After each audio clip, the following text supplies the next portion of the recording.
안녕하세요. 지금은 개인 사업을 준비하고 있는 29살 여자입니다. 원래대로라면 지금쯤 3년을 연애했던 남자친구와 진작에 결혼해서 가정을 꾸리고 살고 있었어야 했죠. 남부럽지 않은 행복한 미래를 꿈꾸면서 말이에요. 그런데 결혼 준비를 시작하자마자 파혼을 하게 되었습니다. 하지만 일말의 아쉬움조차 없고 후회도 되지 않아요. 왜냐고요?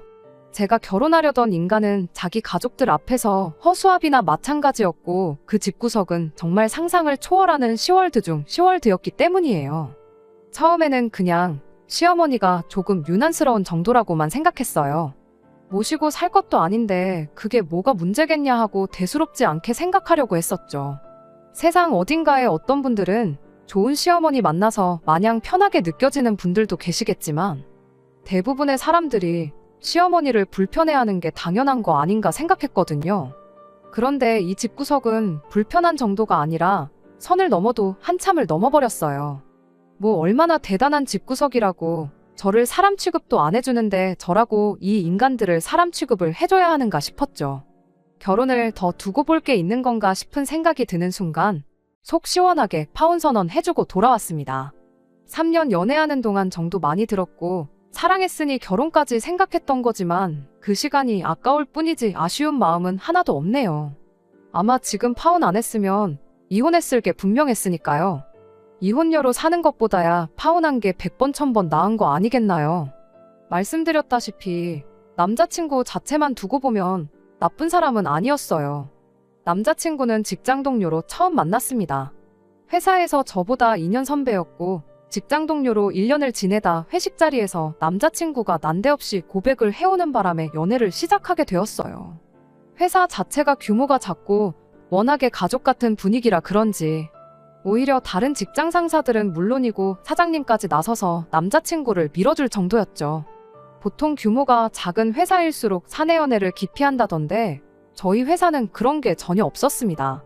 아무튼 그렇게 저희는 연애를 시작하게 되었어요. 암만 공인된 연애를 하게 되었다고 하더라도 업무에는 지장을 주지 않게 공과 사는 확실하게 구분했습니다. 그래도 남자친구라고 회사에서 이욕심 안 부리고 가늘고 길게 가려고 하는 모습이 조금 답답한 면은 있었지만 그런 거 말고는 성격적으로 문제가 되는 건 하나도 없었습니다. 이따금씩은 일할 때 그런 모습을 연애할 때도 보여줄 때가 있어 답답할 때가 좀 있었지만 대부분의 상황에서 제게 항상 먼저 양보해주고 싸움이 날 법한 순간이 오면 먼저 저를 위해 한 수 접고 더 주는 그런 스타일이었어요. 그리고 그런 배려가 그렇게 나쁜 것만은 아니었어요. 어지간한 일로 다투는 일 한 번 없었고 대부분 저한테 맞춰주고 그랬죠. 처음 남자친구와 결혼을 약속하고 저희 집에 남자친구를 처음 소개했을 때 저희 어머니께서는 남자친구의 이런 면보다는 다른 모습을 더 마음에 들어 하셨어요. 바로 밥을 복스럽게 잘 먹는 모습이었죠. 저희 아버지가 밥 먹을 때 그렇게 까탈스러우실 수가 없거든요. 반찬 투정은 기본이고 반찬이 많으면 음식간을 가지고 그렇게 투덜거리실 수가 없어요. 그렇다고 아버지가 입맛이 귀신 같으신 것도 아니고 요리를 잘하시는 것도 아니거든요. 그냥 식사하실 때마다 좋은 말을 하는 법이 한 번 없는 그런 스타일이셨죠. 남자친구를 저희 집에 처음 인사시켰을 때 어머니께서 남자친구가 뭐를 좋아하는지 몰라서 이것저것 음식을 준비해 주셨는데 밥을 고봉밥으로 한 공기를 더 먹으면서까지 어머니께서 준비해 주신 밥을 정말 싹싹 다 먹었거든요. 평소에도 데이트할 때 보면 번거롭더라도 남은 음식은 싸가거나 남기는 법이 없는 사람이긴 했는데 그걸 보고 어머니께서 참 밥을 복스럽게 먹는다고 하시니 그랬구나 싶은 생각도 들었어요. 남자친구는 그런 저희 어머니 칭찬에 어색하게 웃으면서 쌀 한 톨에도 다 농부님들의 피와 땀이 섞여 있는 건데 그걸 버린다는 건 그분들 고생한 걸 무시하는 짓이라고 배웠다며 쑥스러워했지요. 남자친구가 집에 돌아가고 어머니께서 저는 한 번도 생각해 본 적 없는 장점을 가지고 장점이라고 말씀하시는데 너네 아빠 마냥 차려주는 밥마다 툴툴대고 그러는 것보다 저렇게 복스럽게 먹는 게 100번 낫지 하는 말이 그제서야 왠지 공감이 가기 시작했어요. 그때까지만 해도 이 음식을 남기지 않는 남자친구 습관 때문에 파혼까지 하게 될 줄은 정말 상상도 못했습니다. 그냥 먹성이 좋아서 음식을 남기지 않는 게 아니었거든요. 그 사실을 처음 깨달은 건 그렇게 남자친구를 저희 집에 인사시키고 남자친구 부모님을 처음 찾아뵙게 되었던 날이었어요. 저희 집이 했던 것처럼 집에 초대된 건 아니었고 밖에서 외식을 하기로 되어 있었어요.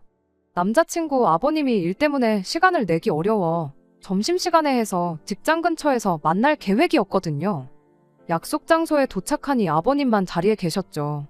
남자친구 어머니한테 연락했더니 길이 막혀서 조금 늦을 것 같다고 먼저 들어가서 음식들 시켜놓고 있으라 하더라고요.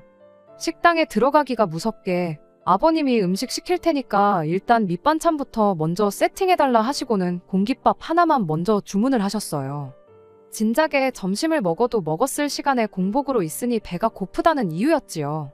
초면에 조금 기다려도 되지 않나 싶었지만 배가 얼마나 고프시면 저럴까도 싶고 그래서 아무 말 안 했습니다.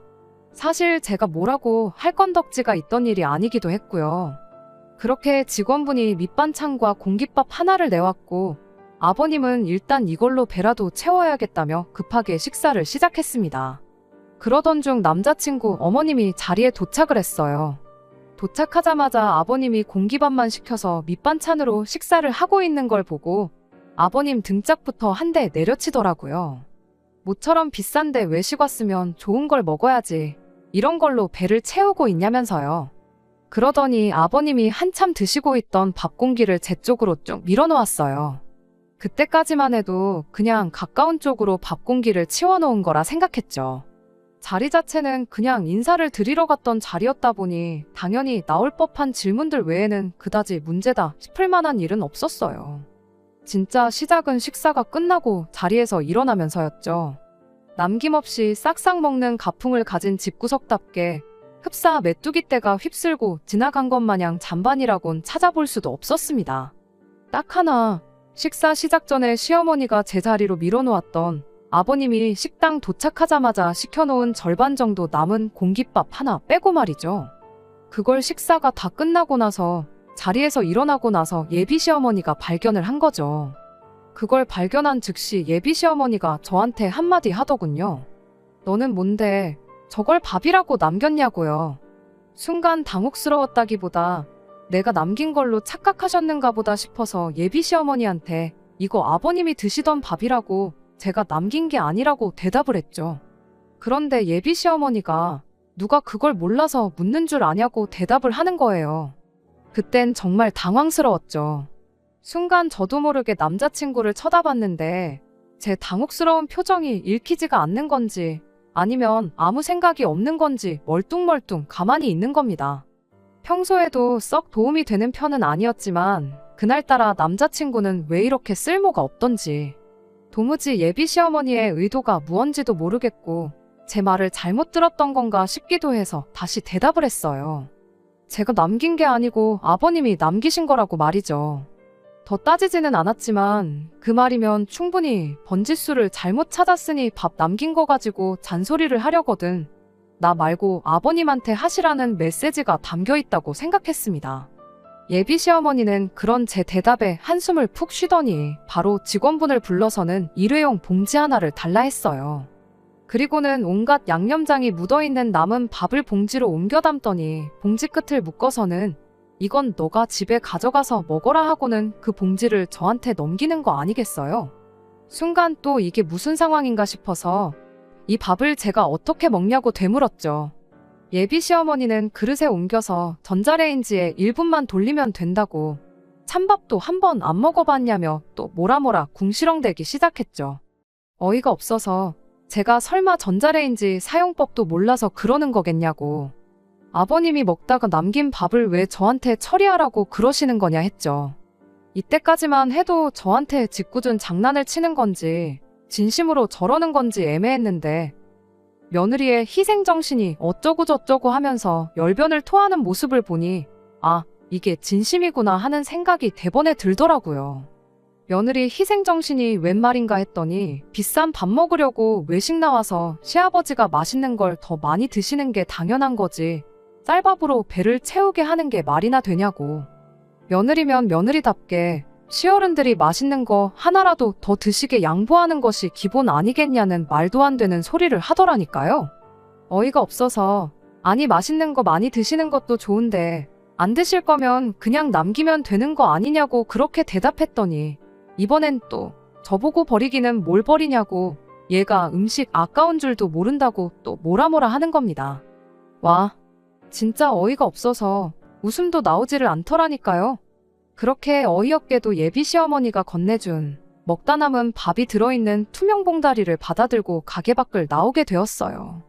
두 분이 차 타고 건물 밖으로 나가는 걸 보자마자 그 길로 남자친구한테 밥봉지를 던져줬죠. 남자친구한테 이 상황이 지금 말이나 되는 거냐고 대번에 따지면서요. 그랬더니 남편이 뭐 그렇게 예민하게 구냐는 듯 대답을 하는 거 아니겠어요? 원래 우리 집이 밥 남기는 거 안 좋아한다고 진작에 말하지 않았느냐고요.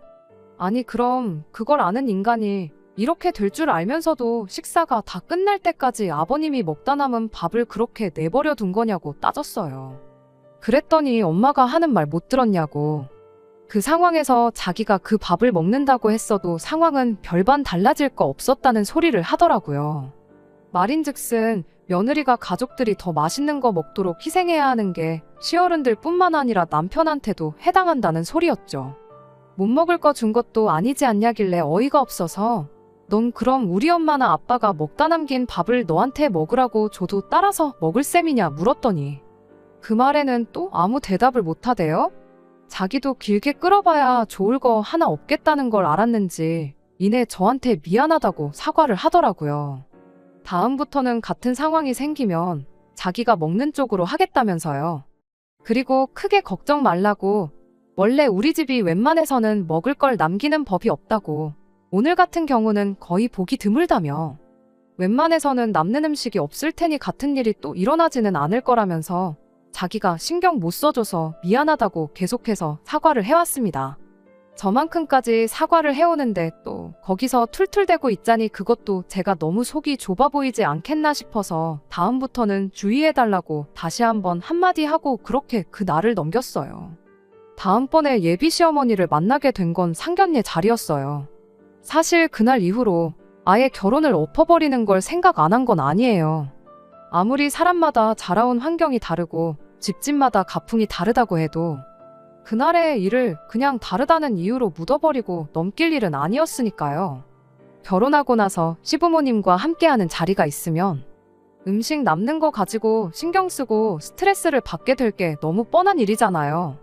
남자친구가 믿어달라고 했지만 만에 하나 바뀌는 거 하나 없이 시댁과 교류할 때마다 저 혼자만 참아야 하는 상황이 온다면 남자친구 하나 믿고 결혼했다가는 제 인생이 한순간에 시궁창으로 직행하는 거나 마찬가지라는 생각밖에 들지 않았습니다. 그래도 남자친구가 자기가 같은 일이 일어나지 않게 해결하겠다며 믿어달라고까지 했는데 그걸 기회 한번 줘보지도 않는 것도 아니지 않나 그렇게 생각했었던 게 제 실수였지요. 그렇게 결국 양가 상견례를 준비하게 되었습니다. 상견례 장소는 섭외부터 전부 제가 했어요. 인사드리러 간 자리에서 제가 그런 꼴을 당했던 걸 부모님한테는 따로 말을 안 했다 보니 최대한 같은 일로 불상사가 생기지 않도록 하기 위함이었죠.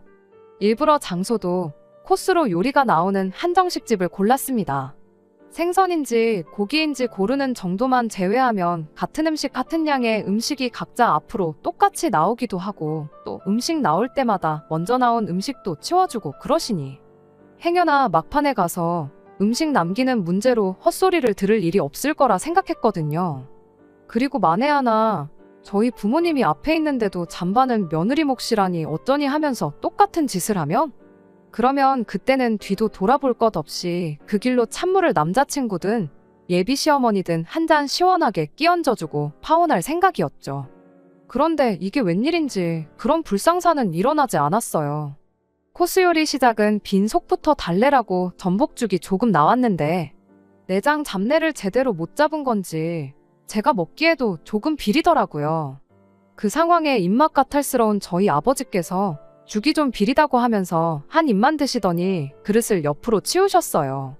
순간 엄청 당황스러웠죠. 대각선 너머로 마주 앉아있는 예비 시어머니가 그걸 보더니 한마디 하고 싶은 건지 동공이 흔들리는 게 느껴지더라고요. 괜히 못 볼 꼴 볼까봐 차라리 한 소리 할 거면 나한테 하라는 생각으로 저도 그 자리에서 죽이 너무 비려서 못 먹겠다고 동시에 치워버렸어요. 하지만 그때까지도 예비 시어머니는 아무 말 하지 않았죠. 전복죽 말고는 다른 음식들은 다 괜찮았어서 고의적으로 남겼던 건 죽 정도밖에 없었습니다.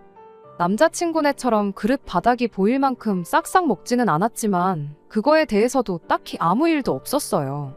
지금 상황에서만 본다면 차라리 상견례 자리에서 무슨 일이 일어나야 했던 게 더 나았을 테지만 그때는 다행이다 안도의 한숨이 나올 만큼 상견례 자리에서는 별말도 없었고 일도 없었어요. 그냥 평범하게 밥 먹고 사소한 이야기가 오가는 평범한 상견례 자리였지요. 오히려 상견례 끝나고 집에 돌아와서는 저희 부모님께서 저한테 사돈 되실 분들이 다들 좋으신 분들인 것 같아 안심이라고 할 정도였으니까요. 저도 그날은 기분이 엄청 좋았어요. 남자친구가 같은 일은 2번 다시 일어나지 않게 하겠다고 자기를 믿어달라고 그렇게 말했었잖아요.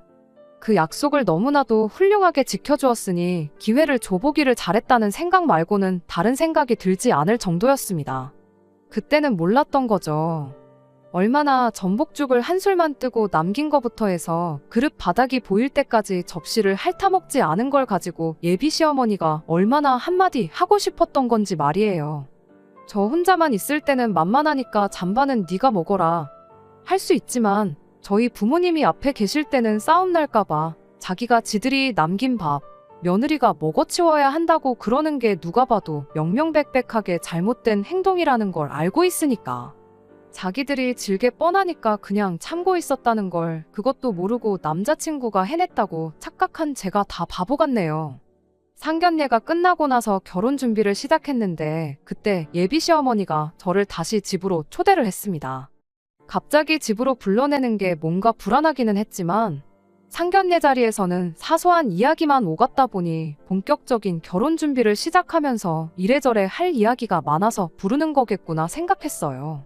그런데 예비시댁 현관문을 열고 들어가는 순간 뭔가 안 좋은 촉이 들기 시작했습니다.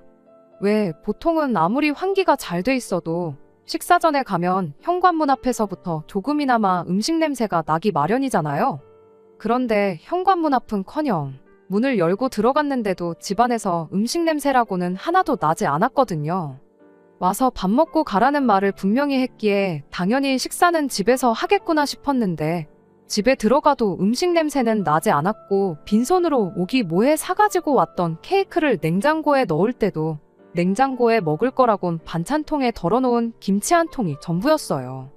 그런데 아니나 다를까 저희가 도착하니 예비 시어머니가 어디에 전화를 거시더라고요. 전화 내용을 들어보니 국밥 3개 안 맵게 해서 보내달라고 수육은 안 하고 국밥만 보내주시라 그렇게 말을 하고 있는 게 집에서 밥을 해주는 게 아니라 배달 음식을 시켜 드시려는가 보다 싶었죠. 그런데 국밥이 3개라니 아버님까지 해서 사람이 넷인데 왜 한 사람분을 덜 시키는가 싶었는데 예비 시어머니가 의아해하는 제 표정을 보고 제 속을 읽은 건지 네 건 따로 있다 그렇게 한마디 하대요. 그것까지도 나쁠 게 전혀 없었어요. 제가 비린내의 비위가 약한 편이라 원래도 국밥을 잘 안 먹는데 저는 그때까지만 해도 남자친구가 제가 못 먹을 걸 대비해서 그 사실을 미리 말해줬는가 보다 싶었거든요. 그걸 미리 말해줬으니 제 음식은 미리 다른 걸 주문했다는 거구나 그렇게 생각하고 편안한 마음으로 기다렸어요. 뭔가 할 이야기가 있어서 부른 것처럼 하더니 막상 결혼에 관련된 이야기는 따로 안 하고 저희 부모님은 잘 계시냐 하는 안부 이야기만 주고받고 있었습니다. 그렇게 한 10분인가 있었나 국밥에 전화로 배달 주문을 해서 그런지 배달도 엄청 빨리 왔어요. 정황상 제 걸 먼저 시켰을 텐데 전화한 지 10분 만에 배달이 왔으면 내 건 당연히 나중에 오겠지 싶은 생각이었습니다만 세 사람이 말도 없이 제 음식은 도착도 안 했는데 포장용기 뚜껑을 열어서는 그대로 바로 식사를 시작하는 거예요. 뜨거울 때 먹어야 맛있어서 저러는 건가 잔반 남기는 것도 그렇고 참 먹는 데 있어서만큼은 가풍이 특이하다 그렇게 생각하고 말았죠. 식사 시작하니까 먹는데 열중해서는 별다른 말도 한마디 없었습니다. 처음엔 내 밥도 조만간 오겠지 싶었는데 막상 다른 사람들 밥이 반 이상 비워지기 시작하니 이거 가만히 있다간 이 사람들 다 먹고 나서야 밥을 먹겠구나 싶더라고요. 그래서 어머님한테 물었죠. 그때까지만 해도 그저 제 건 어디다 시켰는지 물어보고 언제쯤 도착할런지 전화 한 통 해볼 생각이었는데 예비 시어머니가 어련히 가만히 있으면 알아서 챙겨줄 건데 뭘 그렇게 보채냐고 짜증을 내면서 멀쩡히 잘 먹고 있는 남자친구며 아버님이 먹던 국밥 그릇에 당신이 먹던 것까지 챙겨서 부엌으로 주섬주섬 들고 가더군요. 뭔가 싶었는데 먹던 국그릇에서 국물을 한 국자씩 새 그릇으로 옮겨 담는 거예요. 그럼과 동시에 전자레인지에서 띵하고 소리가 나대요. 그렇게 예비 시어머니가 제 앞에 가져다 준 건 김이 모락모락 나는 갓 데운 즉석밥에 한 국자씩 덜어서 만든 국그릇이었어요. 그리곤 가져갔던 국그릇들을 다시 사람들 앞앞이 가져다 주고 아무 일도 없었던 듯이 다시 식사를 시작하는 겁니다. 당최 이게 무슨 상황인가 싶어서 저는 그 자리에 그대로 얼어붙었죠. 그 와중에 자기 국그릇 돌려받은 남자친구가 한다는 소리가 이거 내 그릇 아니라고. 이따가 저한테 많이 덜어주려고 자기는 고기 건더기도 많이 안 집어먹었다며 국그릇을 다시 받기가 무섭게 바로 식사를 다시 시작한 예비 시아버지 거랑 자기 걸 바꾸대요. 그러더니 또 아버님이 잠깐이나마 먹던 그릇에 있던 고기 건더기를 한 움큼 집어서 제 그릇에 덜어주는 거예요. 웃는 얼굴에 침 못 뱉는다는데 많이 먹으라고 미소 짓는 남자친구 얼굴에 침 뱉는 건 물론이고 그 길로 국그릇을 얼굴에 엎어버리고 싶을 정도였습니다. 순간 숨이 턱 막히고 내가 뭘 기대하고 이 사람하고 결혼 준비를 이만큼까지 했는가 싶을 정도였어요. 제가 국밥을 비려서 잘 못 먹는다는 건 기억도 못하고 있는 게 문제가 아니라 지 가족들이 먹던 걸 내가 먹는 게 당연한 거라고 생각하고 있다는 사실에 소름이 다 돋을 지경이었어요. 이런 일이 두 번 다시 일어나지 않게 하겠다는 게 지 가족들이 저한테 그렇게 하지 못하게 막아주는 게 아니고 지 가족들이 처먹다 남긴 음식물 찌꺼기를 먹는데 익숙해지게 만들 생각밖에 없었다는 거였죠. 그 와중에 제가 이 어이없는 상황 앞에 한술도 뜨지 않고 가만히 있으니 남자친구 아버지가 국물이 없어서 안 먹는 거냐 하면서 여자가 짜게 먹어서 좋을 거 없다고 당신 마시던 물컵에 있는 물을 제 국그릇에 갑자기 들이부어 주더라고요. 그 길로 정신이 퍼뜩 들어서 내가 니들이 먹던 걸 왜 먹냐고 한마디 내질러주고 그대로 국그릇을 엎어버리고 자리에서 일어났어요. 냉장고에 넣어뒀던 케이크도 다시 챙겨서 니들이 먹다 남긴 음식물 쓰레기가 버리기 아까우면 남한테 주지 말고 니들끼리 실컷 처먹으라고. 아니면 며느리 말고 짬통을 밥으로 줘도 군말 없이 잘 처먹는 돼지 한 마리 구해다가 키우던가 하라 한마디 내지르고 그대로 자리에서 일어났어요. 그 와중에 예비 시어머니는 눈 하나 깜짝도 안 하고 먹으라고 사온 거면 케이크는 두고 가라 한마디를 하길래 이건 내가 사람 먹으라고 사온 거지 음식물 찌꺼기나 맛있다고 처먹는 돼지들 주려고 사온 게 아니라고. 내가 이 집구석에 또 올 일은 없겠지만 다음번에 올 때는 케이크 이런 거 말고 돼지 사료나 좀 사올 테니 그렇게 알라말하고 그 길로 그 집구석을 뛰쳐나와 버렸어요. 이제 뭐 이 집에 예비 며느리도 아닌데 할 말 못할 말 가리지 않고 다 나오더라고요. 다른 것보다 속이 너무너무 후련했네요. 그렇게 집 밖을 나오니 남자친구가 이게 무슨 상황이냐고 저를 따라 쫓아나오길래 한마디 해줬어요. 밥도 다 안 먹었는데 여기까지 따라 나와도 되는 거냐고 엄청 걱정해주는 말투로요. 괜히 음식 남기면 내가 바닥에 엎어놓은 것도 잔뜩일 텐데 부모님이 네가 먹던 거랑 바닥에 엎어진 찌꺼기랑 먹어야 되지 않겠냐고. 그거 부려니까 나 붙잡을 시간 있으면 집에 들어가서 부모님 대신해서 음식물 찌꺼기나 실컷 처먹으라 한마디 해주고 그렇게 그냥 집으로 돌아갔습니다. 집에 도착하니 남자친구가 전화로 애걸복걸 해명을 하면서 저를 붙잡대요. 상견례 자리에서 전복죽 남긴 걸 보고 어머니가 벼르고 있었답니다. 그때 그렇게 음식 남기는 거에 대해서 말을 했는데도 자기 앞에서 버젓이 음식을 남긴 게 며느리가 시어머니한테 기싸움을 거는 걸로 받아들이셨다는 거예요.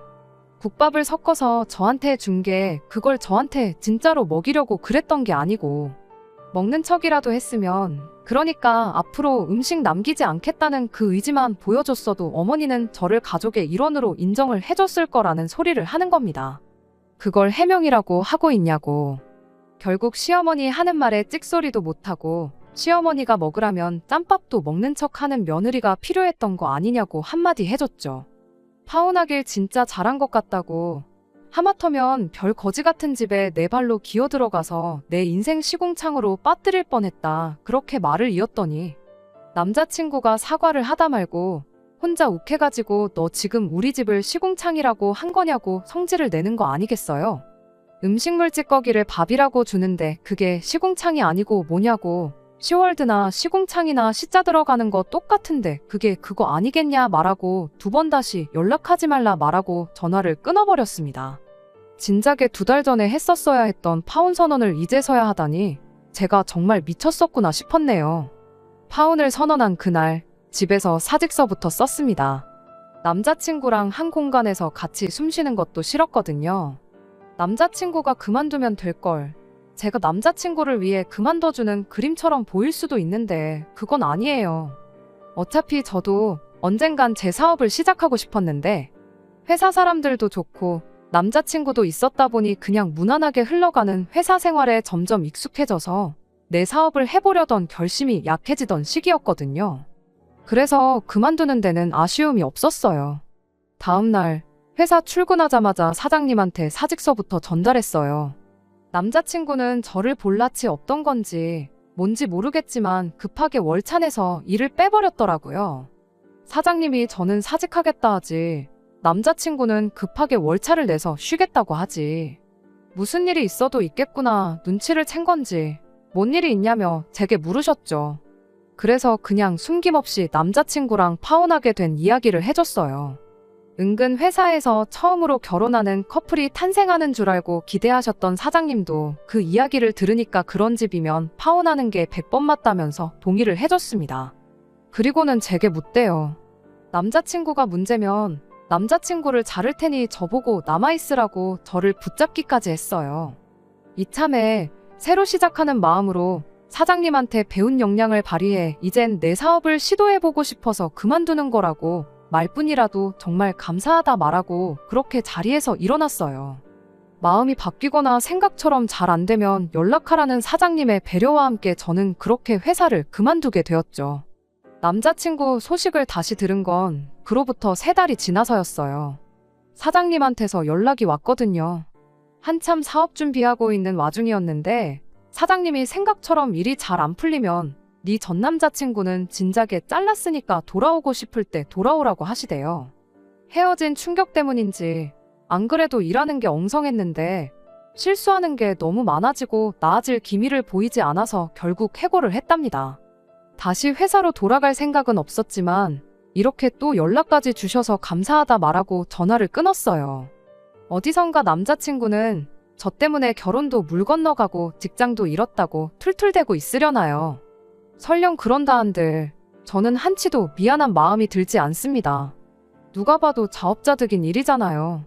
상견례까지 한 결혼 엎었다고 인생이 끝나는 것도 아닌데 그것도 모르고 파혼할까봐 벌벌 떨고 괜히 기회랍시고 한 번 더 줬던 것 같아요. 어차피 파혼할 거였는데 괜히 더러운 꼴 하나 더 보고 파혼한 셈이나 마찬가지니까 말이에요. 끝까지 들어주셔서 감사합니다. 오늘의 사연은 여기까지입니다. 구독과 좋아요, 알람 설정 부탁드리고 더 좋은 사연으로 다시 찾아뵙겠습니다. 감사합니다.